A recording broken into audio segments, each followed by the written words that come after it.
बच्चों, आज हम लोग पढ़ेंगे chapter fire friend and foe, यानी आग, दोस्त और दुश्मन। तो fire is both useful and dangerous. What is fire? How did we discover it? How do we control it? आपको मालूम है, फायर जो है आपका दोस्त भी है और आपका दुश्मन भी है। फायर को यदि आप कंट्रोल में रखेंगे तो आपका दोस्त है, यदि फायर आउट ऑफ कंट्रोल है तो आपका फो यानी इनिमी है, दुश्मन है। तो इसमें लिखा हुआ है early man didn't know what fire was. जो हमारे पूर्वज थे वो नहीं जानते थे कि आग क्या होता है। But he must have seen the damage it could cause. तो उस समय जब जंगलों में आग लगती थी तो उनको ये मालूम था कि इससे बहुत नुकसान होता है। वो इस बात को भी देखते थे कि कैसे वाल्केनो में से आग का लावा निकलता है, जबकि वे स्वयं आग जलाना नहीं जानते थे और अपने भोजन को पकाना भी नहीं जानते थे, लेकिन आग से वे भी डरते थे। लेकिन हम अब जानते हैं कि आग का होना एक केमिकल रिएक्शन है। जब ऑक्सीजन कंबाइंस करता है कार्बन और हाइड्रोजन के साथ एक ईंधन के रूप में, तो इससे एक केमिकल रिएक्शन होता है और एनर्जी फार्म होती है, वो हीट के रूप में और लाइट के रूप में। इसी को आग कहते हैं। तो 3 things are needed to make fire. 3 चीज़ों की आवश्यकता पड़ती है आग के लिए। पहला है फ्यूएल यानी ईंधन, दूसरा है ऑक्सीजन और तीसरा है गर्मी यानी हीट।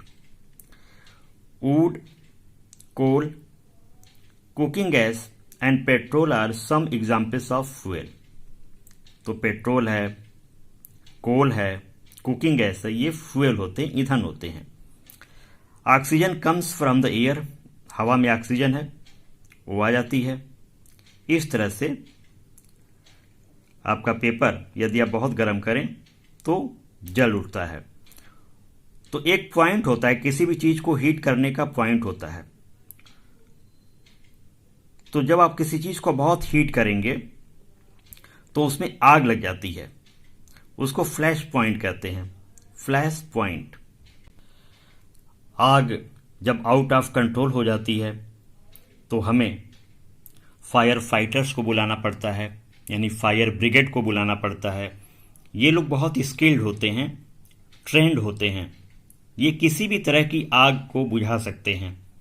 आपको मालूम है, यदि ऑयल में आग लग जाए, तेल में आग लग जाए, तो उसमें यदि हम पानी डालेंगे तो आग नहीं बुझेगी, बल्कि पानी नीचे हो जाएगी और ऑयल ऊपर हो जाएगी, तो ऑयल और तेज जलेगा। इसलिए कई चीज़ों को बुझाने में हमें पानी का प्रयोग नहीं करना चाहिए। जैसे अगर इलेक्ट्रिकल फायर लगी है, इलेक्ट्रिक शॉर्ट सर्किट लगी है, तो हमें पानी का यूज़ नहीं करना चाहिए। तो ये लोग क्या करते हैं, फायर फाइटर्स मेन स्विच को ऑफ कर देते हैं और फायर एक्सटिंग्विशर का यूज़ करते हैं, जिसमें कार्बन डाइऑक्साइड गैस भरी रहती है। कार्बन डाइऑक्साइड गैस से आग बुझ जाती है और ऑक्सीजन से आग लग जाती है, तेज हो जाती है।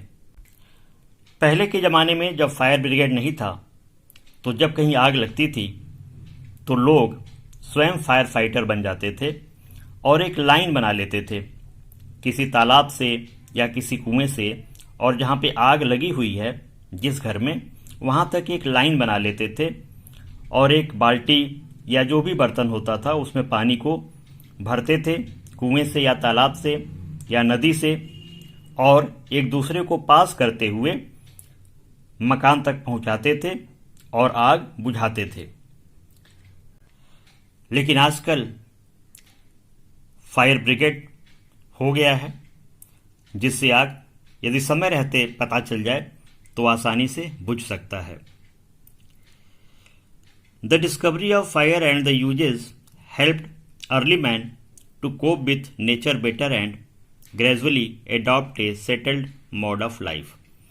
आग के खोज से, अग्नि के खोज से जो हमारे पूर्वज थे, हमारे आदि मानव थे, उनको बहुत फायदा हुआ, क्योंकि अब वे कच्चा भोजन नहीं खाते थे बल्कि पका हुआ भोजन खाते थे। इससे उनको बीमारियां कम होती थीं और खाना टेस्टी भी लगता था।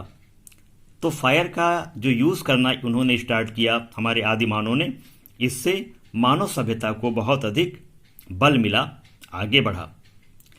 Fire is still worshipped in many parts of the world. आज भी दुनिया के कई हिस्सों में अग्नि की पूजा होती है। Fire is indeed a friend but as we know it can be dangerous enemy once it gets out of control. तो आपको मालूम है फायर सचमुच हमारा दोस्त है। फायर के वजह से, अग्नि के वजह से मानव जाति को बहुत लाभ पहुंचा है, लेकिन यदि फायर आउट ऑफ कंट्रोल हो जाए तो हमारा सबसे बड़ा दुश्मन साबित हो सकता है। इसलिए आपको भी कभी भी आग से खेलना नहीं चाहिए, बल्कि आग से बहुत सतर्क रहना चाहिए।